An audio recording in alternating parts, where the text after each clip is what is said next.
ഇതര സംസ്ഥാനക്കാരെന്ന വ്യാജേന തൊഴിൽ തേടി ബംഗ്ലാദേശികളും കേരളത്തിലേക്ക് എത്തിയിട്ടുണ്ടോ? ഇന്റലിജൻസിന് നേരത്തെ തന്നെ ഇത്തരം സൂചനകൾ ലഭിച്ചിരുന്നു. പലപ്പോഴും നിരവധി പേർ പിടിയിലുമായിട്ടുണ്ട്. ഏറ്റവും ഒടുവിൽ മലപ്പുറത്ത് രേഖകളില്ലാതെ താമസിച്ചു വന്ന 5 ബംഗ്ലാദേശികളെ പോലീസ് പിടികൂടി. സംശയാസ്പദമായ സാഹചര്യത്തിൽ കണ്ട് ചോദ്യം ചെയ്തപ്പോഴാണ് ഇവരെക്കുറിച്ച് വിവരം ലഭിച്ചത്. ഇവരെ ബംഗ്ലാദേശിലേക്ക് തിരിച്ചയക്കുമെന്ന് പോലീസ് അറിയിച്ചു.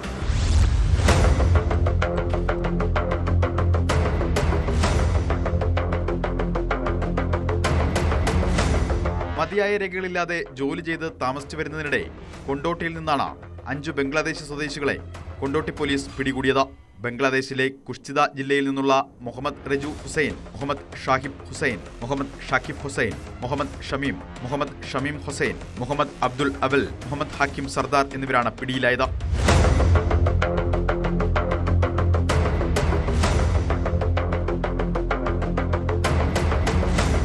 കഴിഞ്ഞ ഡിസംബറിൽ കേരളത്തിലെത്തിയ സംഘം ഡിസംബർ അവസാനത്തോടെയാണ് കൊണ്ടോട്ടിയിലെത്തിയത്.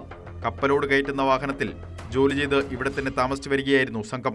സംശയാസ്പദമായ സാഹചര്യത്തിൽ കണ്ട് ചോദ്യം ചെയ്തപ്പോഴാണ് മതിയായ രേഖകൾ ഇല്ലെന്ന് മനസ്സിലായത്. ഇതോടെ 5 പേരെയും കസ്റ്റഡിയിലെടുത്തു. 5 പേരെയും കൊല്ലത്ത് ട്രാൻസിറ്റ് ഹോമിലെത്തിച്ച നടപടികൾ പൂർത്തീകരിച്ച ശേഷം ബംഗ്ലാദേശിലേക്ക് തിരിച്ചയക്കുമെന്ന് പോലീസ് അറിയിച്ചു.